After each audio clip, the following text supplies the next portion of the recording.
Hello, everyone, for this very exciting video. In this video, I have Anna here, and Anna is a representative of the AfD in the parliament in Hessen, a very important state in Germany.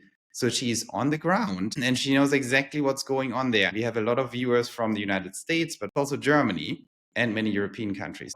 I would love to use that opportunity first to thank Anna for jumping on and also give us kind of insights from on the ground, what's actually going on there. And over the interview, also discuss why Elon is getting involved or what at least the Germans think about it. And it's really a pleasure to have you here. Thanks for joining. Thank you very much, Joe, for the invitation. So I want to start with a quick background on yourself, because you're in a state where I actually grew up, in Hessen, and this is a very important state at the heart of Germany. We have amazing cities there like Marburg, where the Brother Grimm actually wrote down all their fairy tales, and also Frankfurt, very important financial centers. Can you give us a super quick background? What brought you to Hessen and into the AfD, just very briefly?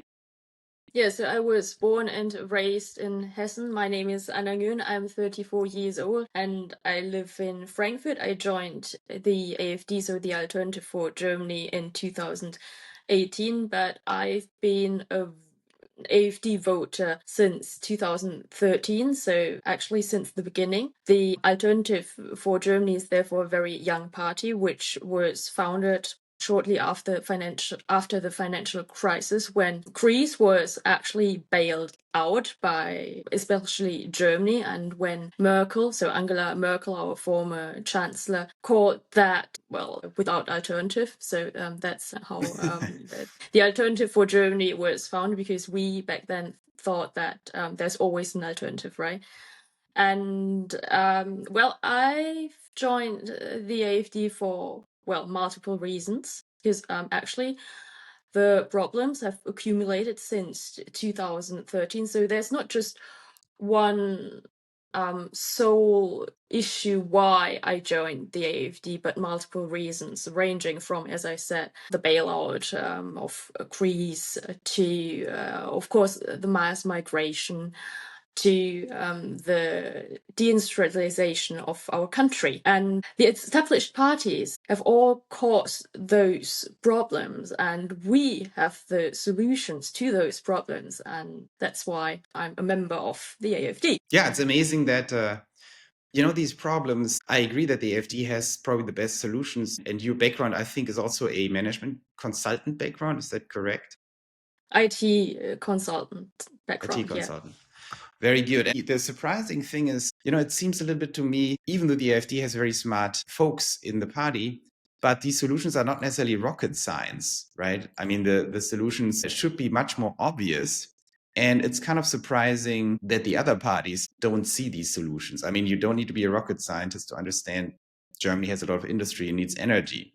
Why do you shut down the entire energy supply of Germany? That's not very smart. And I think the AfD, to say like, oh, we need actually energy, even though that's correct, it should be more obvious to the other parties. So I want to go into the second question, or second topic I want to discuss with you after this quick intro. Thank you for that.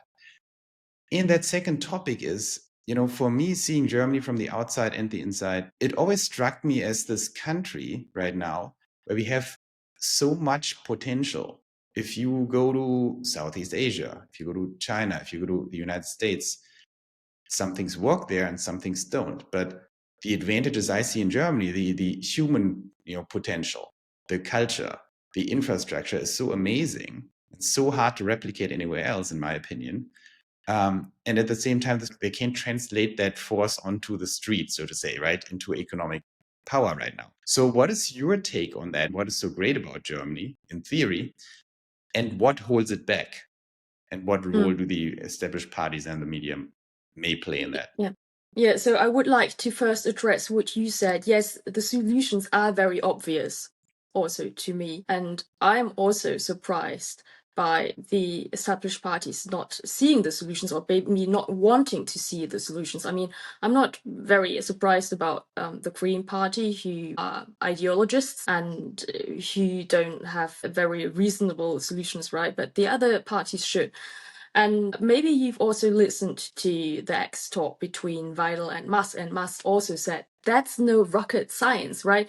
The solutions are very straightforward, and you don't need to be like brilliant to find them. Yeah, but as I said, we are the only party who have the solutions to the problems the established parties have caused. Obviously, the established parties would have to admit their errors in the past, right, in order to tackle the problems Oh, that's a which they very have good caused. point. Yeah, that's a Yeah, very right. But yeah, and they're not willing to do that because they don't make any mistakes, right? So Oh, so that's they actually a pretend. very Especially Merkel in her new book, she always says, "I didn't make any mistakes."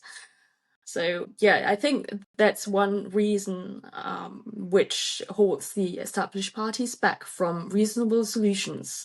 Also, yeah, because for example, the CDU, so the Christian Democrats want to build a coalition with either the Green Party or the Social Democrats.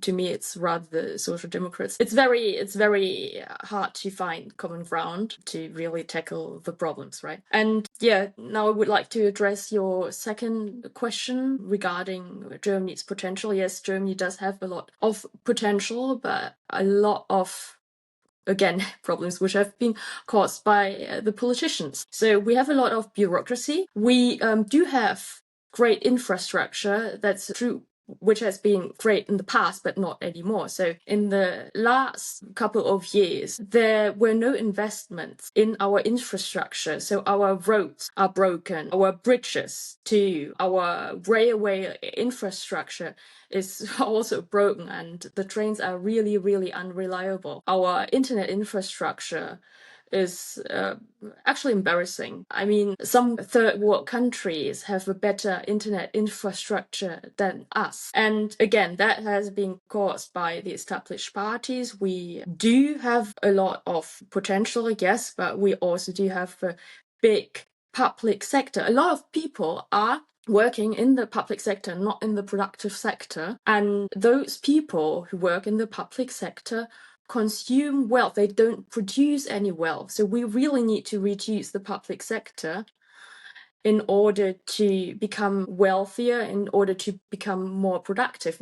At the moment in Germany, we only have 15 million net taxpayers, and we have 84 million inhabitants in Germany. yeah, that's And those crazy when 50, you think about it. Like it's people have absolutely to really crazy. understand that there's 80 million Germans, that includes babies Yeah, and old people and everything, but yeah, right. only 15 out of the 80, like think about that, that's Yeah, nuts, are it's productive people crazy. in the private sector workforce. It's crazy. Yes. And that's why we really need to reduce the public sector and also tackle all the other problems, such as energy shortage. That's my point of view, the biggest problem in our economy, and that's why a lot of industries are actually leaving Germany. So yes, we do have a lot of potential, but the established parties hold us back. Bureaucracy, energy shortage, a lot of regulations, broken infrastructure. We do have smart people who leave Germany, all right, just like you, I guess, who are not willing to pay the taxes here. Taxes are very high in Germany. Yeah, skilled people are not coming here. They're leaving Germany. 200,000 people, highly skilled people, leave Germany every year, And and most of them that's don't come back because they have a better life somewhere else, because they pay lower taxes somewhere else, because it's safer somewhere else. these are very good points. I think you're touching on incredibly important points, and that's why I love talking to you and getting firsthand, insights from Germany, because the viewers who follow Elon and Trump here in the United States and Doge, the Department of Government Efficiency that Vivek Ramaswamy and Elon Musk are heading, with an office in the White House now. Elon says very similar things to what Anna just said, or what you just said, right? Because he's also pointing out, all these people in the government sector, people are scared that, oh, if Trump wins or if the AfD comes into power, then they're all getting unemployed, right? Because you want to reduce the public sector. And Elon says so that that's totally the wrong perspective. There will be always jobs for people, and these are intelligent people. It's not that the people are not intelligent. The structures we put these Germans into who work in the public sector don't allow them to be productive people, right? They could be super productive in the private sector. And so in a way, if you have 15 million, if you would transfer half of them into the private sector from the public sector, suddenly you have, 8 million people who become productive. So that's how we have to view it. We always take care of our populations and make sure they have something good to do. But right now they're just deployed in something stupid. It's just not working. And to the infrastructure point, I think we see similar things in Germany that we see in California, for example. First of all, the funds are being directed into the wrong areas, as you said, not into infrastructure. But there's a second big problem. In what we call in the United States, like liberal states, it's not just where the funds go in the budget, it's also how effectively they're being used. Right? If you give someone like Newsom $1 billion for infrastructure, I mean, nothing happens. You saw it with Biden. They spent I forgot the insane number, like $7 billion for like 2 charging stations or something. So Elon would have built like 20,000 with that. So that's another problem, right? You need a government that also understands how things are built. And I love your background as an IT consultant, so you would probably make sure if you have 100 million for a broadband internet in Hessen, you're not building one cable with it. So, these are all things where we need intelligent people also in the government to make that who know something.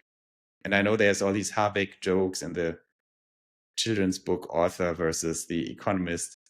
There is a human capability problem too. Maybe you can talk to that, the AfD party members and who's in charge there, their backgrounds versus the Greens, for example. It's just a different type of person. I mean, Weidel often brings that up. Yeah, right. So I'd say that most politicians from the established parties are pretty unskilled. So they never worked in the private sector. They've always worked in politics. Most of them haven't even like studied or right. So they don't have any certificates or anything, right? They just started in politics and ended up there. Whereas at the AfD, we have a lot of skilled people. The best example is Alice Weidel, our candidate for chancellor, who studied economy. Just like me, I also study economics. Me too. We have 3 economists. So you need to know about economics to lead a country, right? And he used to work for Goldman Sachs and Allianz. He used to live in Singapore and China. He's multilingual, right? And yeah, so that's very big difference compared to, let's say, Robert Habeck, who is our Minister of Economy, right? He, as you said, used to write children's book. He doesn't have a clue about economy. He, and he's practically clueless. And he's destroyed our economy even further. Actually, the CDU, so the Christian Democrats, started destroying the country, and the traffic light coalition just followed up, let's say. Yeah, it's continued with the destruction. But the Christian Democrats are not the savior which they pretend to be. So and at the moment, I think it's also a stunning thing. So thanks for shedding some light on that, because I think it's a stunning thing that someone like Habeck, I just read the statistic that he already went after over 800 citizens for like insulting him. So, people who are very low skilled and probably low IQ, to be, to say it like the president would say it, they are also much more sensitive about getting offended. And then the fact that someone in that high of a position in the government starts going after individual German citizens who said he's a, whatever, they said he's an idiot, basically. That's all they said. They didn't say like, oh, they didn't plot some violent crime or something. They just mentioned, I think he's dumb or something on Twitter. And he opens investigations against them and sends the police to their house. So that's very disturbing, and it shows you also that you have weak people. And I think Alice Weidel also talked about the bad behavior of these guys in personal interactions, right? She said they don't even say hello, they don't even greet her in the Bundestag. Yeah.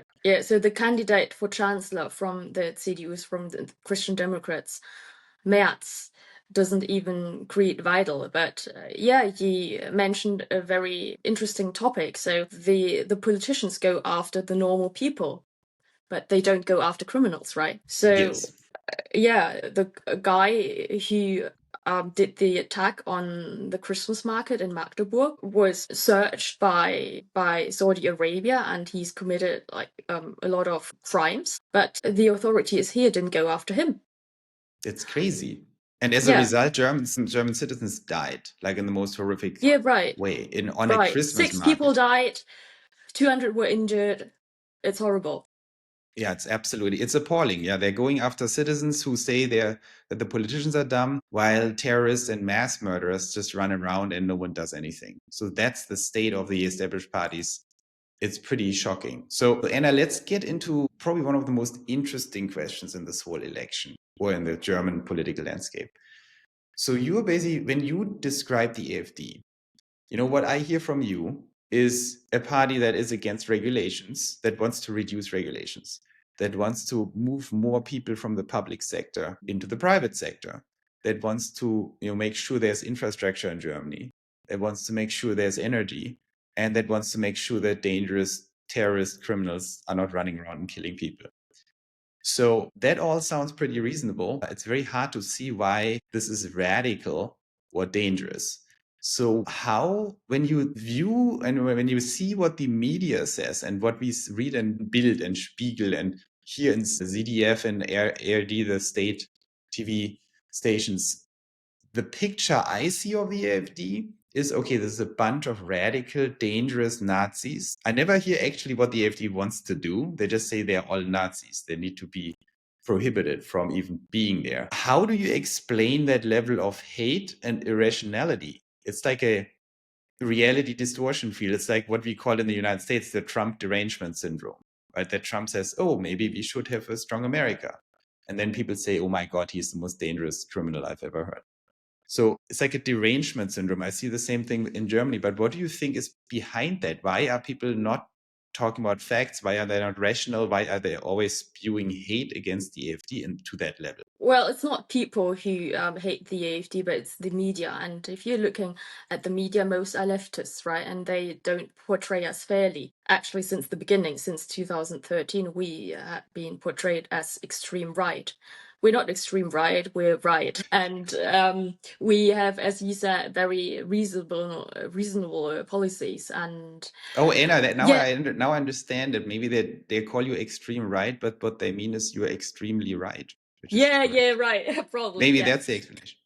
Yeah, right. No, so the thing is that if you, for example, looking at the board members from one of our public television channels, the ZDF, you will actually see that most of the board members are party members from the SPD, from the Social Democrats or from the Christian Democrats, and obviously we are a threat to them. We are a very young party, and we are very successful. So the founding of the AfD has been the most successful after the second, or since the Second World War, right? So wait, Anna, Obviously, let me just understand that. So you're saying these two large German TV stations that are owned by the state, they're very large, by the way. They are very market dominating to some extent. You're saying their board members consist of party members of your competition. Is that yeah, you correct? can look it up. You can Google it. Obviously, not of party members of the AfD, right? But from the established parties. I And mean, that's obviously, completely nuts. You have to think about that. That's completely nuts. So you have a competition for a chancellor, for who governs Germany. And the two mm, most important TV stations owned by the state are occupied, or the boards of these are occupied by the competition, by the opponents of the AfD. that's So right. And then we have to ask yeah, ourselves the question, do we think that is fair, objective reporting? In the German taxpayer pays for that joke. So yeah, it's will not the that be taxpayer, fair? it's the individual households who pay for those channels. right? Yeah. And we are actually being forced to pay for those channels, even if we don't use them. So I don't have a TV. I don't watch public TV because I don't trust them, right? And many people don't trust them either. But yeah, obviously they don't portray us fairly because they see us as a threat to their power. And yeah, obviously they want to keep their positions and keep their power and keep their money. Yeah, it's not very And hard to if understand. yeah, You know, and I think a few years back there was a poll, and it showed that I think over 90% of the employees in the newspaper outlets were leftist, and only maybe 10% were kind of libertarian or conservative, and that's why their articles are so biased against us. So they fight against us, and yeah, that's why we cannot rely on the mainstream media, but we have to turn to social media. I mean, that is like stunning. It's very similar in a way who is in charge in these newspapers and media outlets in terms of political alignment and cultural alignment. That's similar to the United States, that they skew extremely left. But what's different in Germany is really that your opponents control these two big TV stations. That is completely nuts. Absolutely. So let's jump into the role of social media and especially X, but also other platforms, if you think they're important. I feel YouTube is also important because I feel like there's a big rise of German influencers. And these YouTube channels are getting pretty big, right? They have hundreds of thousands or some even close to 1 million now. And maybe it's just what I see, what I get served, but they're all pro AfD. It's kind of interesting. They're all mostly entrepreneurs. There are people who deal with stocks and finance, Aktien mit Aktien, Kopf. exactly. Yeah. It's very cool.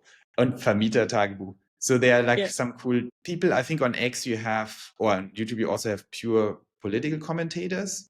So I think there are two clusters. That's what I observe, but I would love to hear your perspective, who these new influencers are, who are extremely pro AfD. I see one segment that are professionals in their 30s and 40s, probably, mostly guys.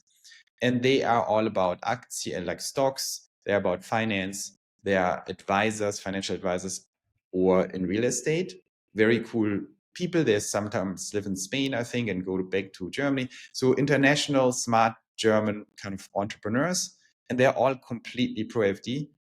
And then on X, I see, and also on YouTube, I see another segment that is very young people, like Never Forget Nikki and Naomi Said, of course, that are like in their early 20s, that are, I think, even more pro AfD, because the older professionals, right, there's just common sense. They say, why would I allow my country to get destroyed by the Greens? I have stocks. I don't want my stocks to go to zero, right? That's just bad.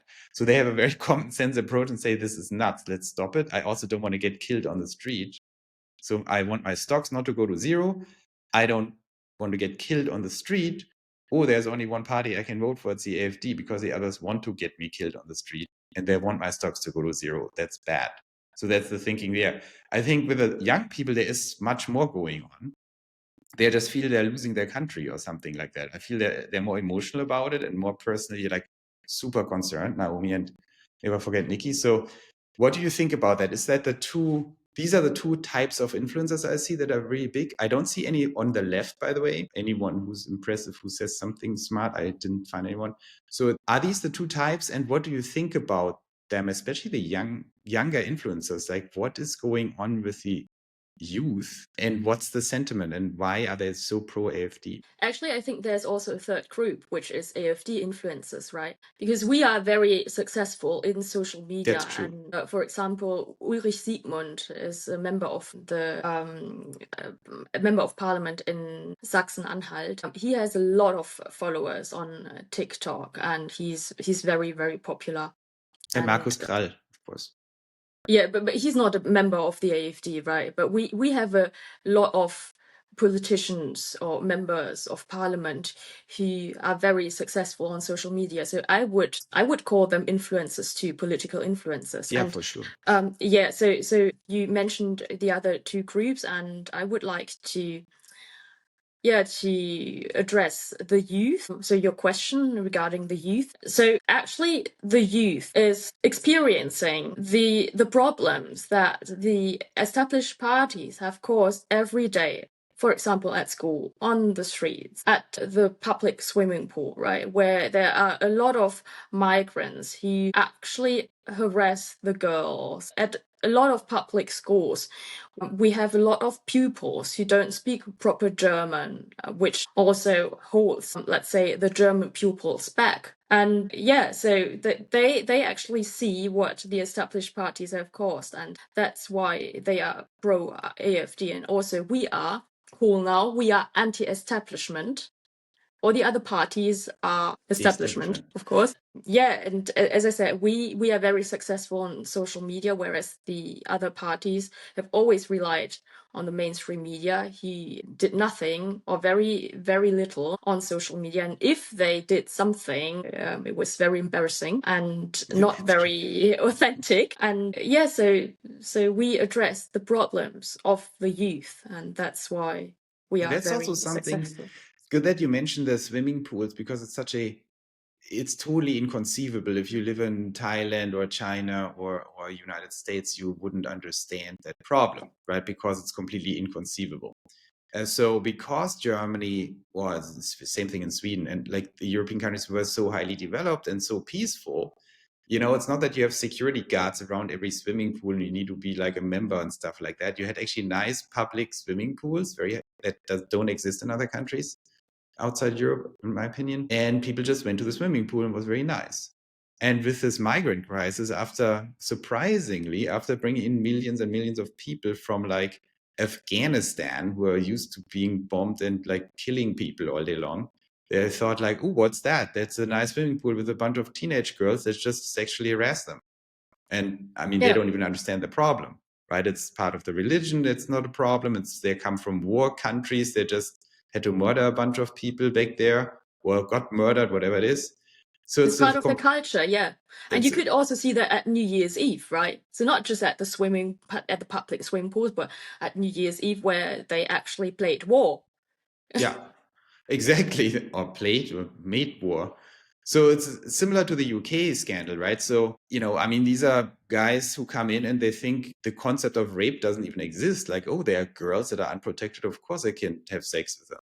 I mean, they can't defend Or themselves. if they wear miniskirts, they're sluts and they Right. can be They deserve it. raped. And so this that's the whole insanity of that whole operation, right? When we talk about mass migration, this is very different from the United States, right? Because in the United States, no one does that. If you're an illegal immigrant, you walk over the border in Texas, you are not gonna sexually harass girls in a swimming pool because you know exactly what happens next and they're just gonna shoot you. So the Americans actually don't understand the extent of how bad it is in Europe, because the countries are so much more civilized in a way than base America. Like in America, in Texas, you don't run around and harass girls, you're just getting shot. And so no one does it, also not migrants. But in Europe, it's very different. I mean, there are horrendous acts of like violence. And so that makes it even more crazy that these established parties are just sitting there. I mean, the UK is by far the worst. But in Germany, it's also similar. The Greens are just ignoring it. It's like, oh, a bunch of German girls get raped. Who cares? Which is insane. I mean, these are the people who call themselves feminists. And now that you brought this up, it's very interesting that affects actually the youth the most, right? Because who wants to have fun and goes out and, at New Year's Eve or in the swimming pool? These are young people.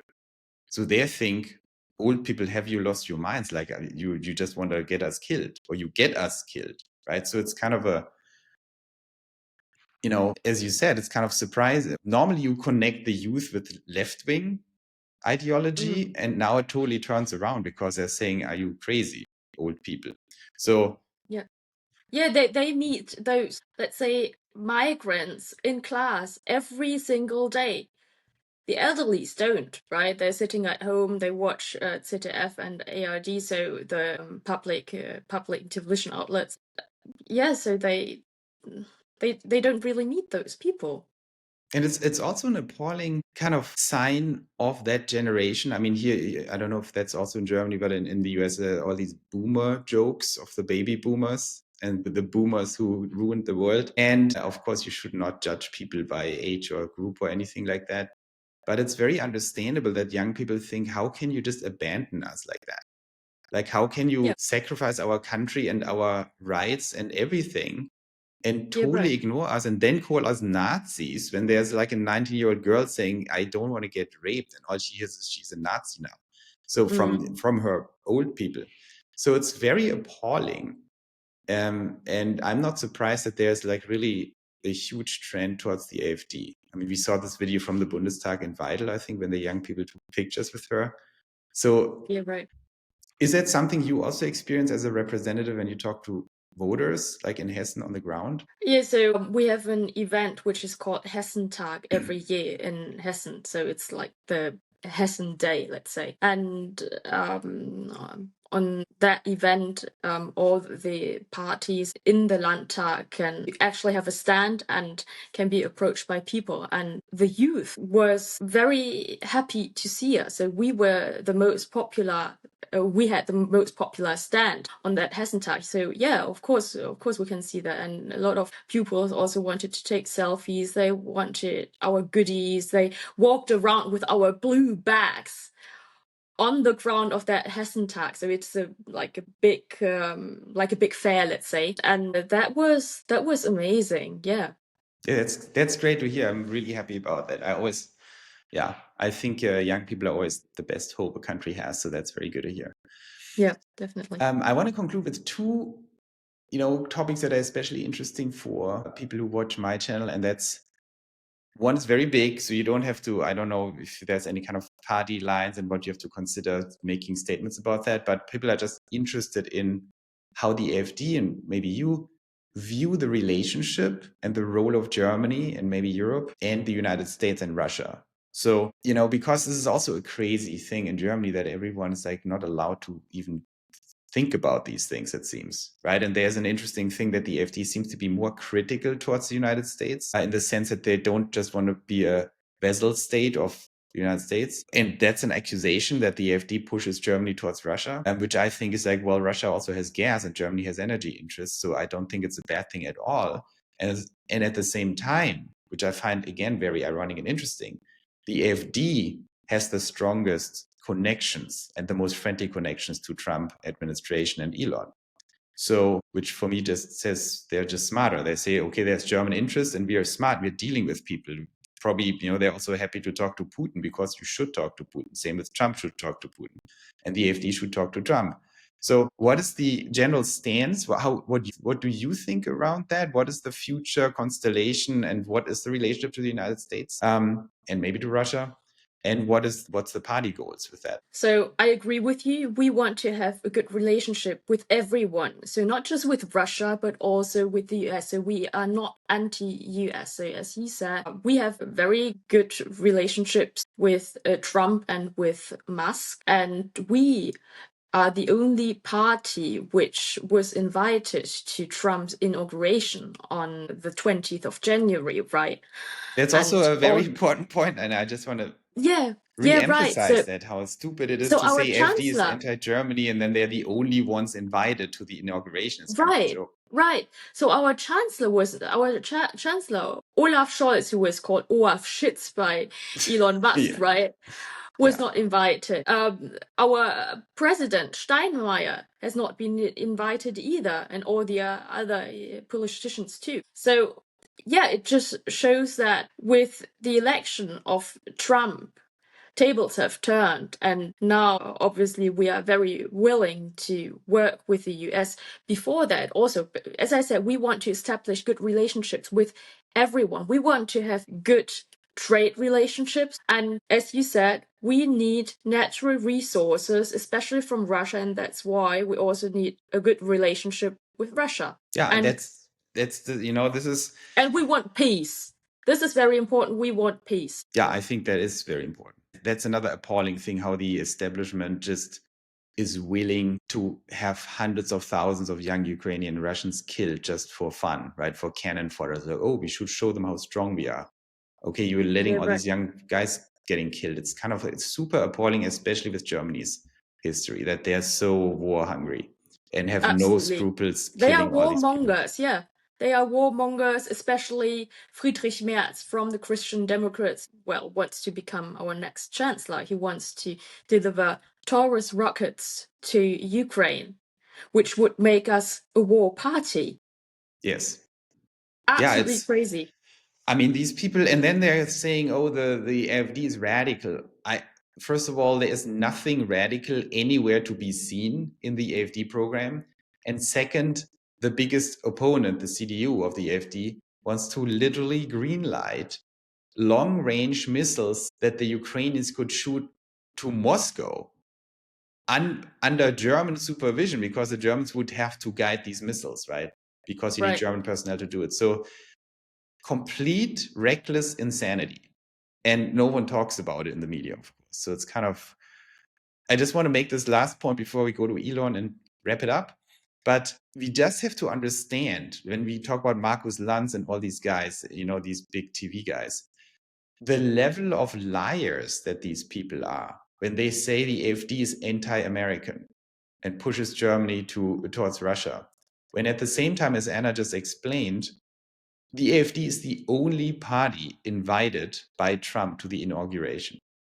That's a total disconnect. Like, think about this, guys. Like, it's completely insane. Like, factually, it's obvious that the AfD has by far the best relationships to the United States government now.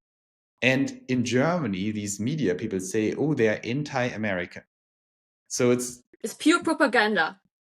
It's blatant and shocking and dumb propaganda. So let's go to Elon, because Elon is important. So Elon, of course, I did a lot of videos on that, how Elon is very smart because he connects the dots, but also X and his involvement, to give actually an alternative, not just for Deutschland, but an alternative for everyone from the media, a media alternative.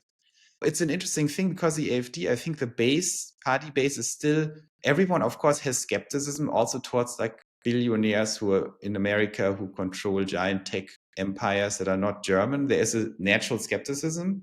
But I think people also understand that Elon seems to be very friendly with the AfD and wants to do the best for Germany. So what is the perception of yourself and also what you see on the ground of the party and maybe even the people and voters in Germany of Elon Musk? Well, obviously, we're big fans of Elon Musk, right? Especially since he's supporting us and also Trump. And we're very happy that he has bought X, where you can actually practice free speech without being censored, because on all the other platforms, you are being censored. And there are fact checkers, which will be abolished, luckily, by Zuckerberg in the near future. But until then, it's actually the freest platform for me on the internet. And that's why I really like using X, and that's why we like Musk so much, because free speech is very, very important in a democracy. It's a very important pillar in democracy. And on X, every citizen or every user can act as a citizen journalist. And I really like that term, because now mainstream media is actually losing their stance, and alternative media or social media is becoming more important. And everyone can voice their opinion and interact with other users, and it's great. And so Musk had a very good reputation in the past amongst the German citizens, let's say, thanks to Tesla and SpaceX. So he's being viewed as a very visionary entrepreneur, right? But since the support of the AfD, the opinions are very mixed. So some say he shouldn't interfere with German politics, and others say, well, it's great that he's voicing his private opinion. And I mean, he's not the first one to do that. George Soros and Bill Gates used to do that in the past a lot. and nobody cared. But now that Elon Musk is supporting the AfD is suddenly a big problem. It just shows that the others are very hypocritical and Yeah, it's that the totally media is hypocrisy. very biased and very leftist. And it seems, I mean, I think the more aggressive and crazy they get, I think that's also a hopeful sign because it shows complete desperation. I mean, when I see this, der Stern, this star, which is like one of the crazier magazines, I mean, they have gone completely, they have lost their marbles. Yeah, What right. they're writing there is like, oh, you completely lost the thread. And it's that means probably they're in panic, and they probably also see the same thing we see in the United States, that they have deteriorating readership and viewers go down because people just have had it probably. So yeah, well, they are panicked because they see how well we fare in the polls. We are standing at 22% at the moment. This is amazing. And I think on the 23rd of February we'll fare even better. my prediction is, of course, that's not a hard prediction, but I think it's more likely than not that the AfD actually comes in number one, because the trends are pretty in your favor, right? You went from 21 to 22. I mean, if that continues week by week, you're also detracting from the CDU. You only need 3 more weeks of that, and you are probably even. And 4 more weeks, then you overtake them. And I think You're very optimistic. I know I don't want to jinx anything, and you have to work very hard for it. I understand. But I think, I just see the trends, and there's often exponential deterioration. Like once people have opened their eyes, it lags a little bit. Also, the polls lag a little bit. But I think the level of activism from Elon now, what's his name, the smartest man in the world, like the Korean guy, is now commenting on it. That was a scam, by the way, I think. Well, it's contested because I saw this guy before. So I'm not totally sold it's a scam, but let's see. We will figure it out. But I think more and more people, because of Elon, more and more international people, that's also good that we do this interview now. I think it's good for the AfD, and it's also good for Hessen. It's good for everyone that we have more international attention. I think this makes this whole narrative of that they try to put on the AfD as like this right-wing crazy party. It's just too much of a contradiction, and it breaks people's perception. It's like, well, if they are so radical right-wing, why are all the international elites for the AfD? That makes like no sense. It's a complete disconnect from reality. And now there's Elon Musk and many other people, and now a lot of Americans pay a lot of attention, and they all end up with the AfD, right? Most people come and like, oh, I heard there's this party and they're Nazis. Is that true? And then you start talking about it, and they're intelligent people. It's like, wait, what's happening? That's crazy. And then they have the Trump experience, like, oh, they're just all lying about it. And so this comes more and more out. And I think, I mean, Germans are also smart. At some point, they get it. It's like, ooh, it's a little weird that all the international smart people say, what are you doing? Are you nuts? You have to vote AfD. So yeah, I'm not saying it's guaranteed that you guys come in first, but I think there's a more than 50% chance that this happens. Let's see. That would be fun. And I just did a comment on it. I mean, it's going to be very interesting. I interpret Mertz's comments that he made recently that he would step down if that happens, if there's a coalition. It's already preparing to step down. Because even if the AfD comes in at 24% and CU at 26 or something, what are they going to do? If they don't form a coalition with you guys, either with Weidel as chancellor or with Merz, whoever comes in first, the CDU is just completely toast. Because if they form a coalition with the leftists, definitely, they will cease to exist. We'd have Austrian an Austrian situation. Yeah. So yeah, let's see. Let's see. I don't want to jinx anything, but yeah, Anna, that was super interesting. Thank you so much for taking the time and explaining a little bit. Give us a first, hand background of what's happening on the ground. That was super interesting. Thank you so much for joining, and I hope all of you guys enjoyed that interview. And who knows, maybe we can, before the election, have another little round and hear what Anna reports back from the ground in Hessen and Germany. So thank you so much. Sure. Thank you very much for having me.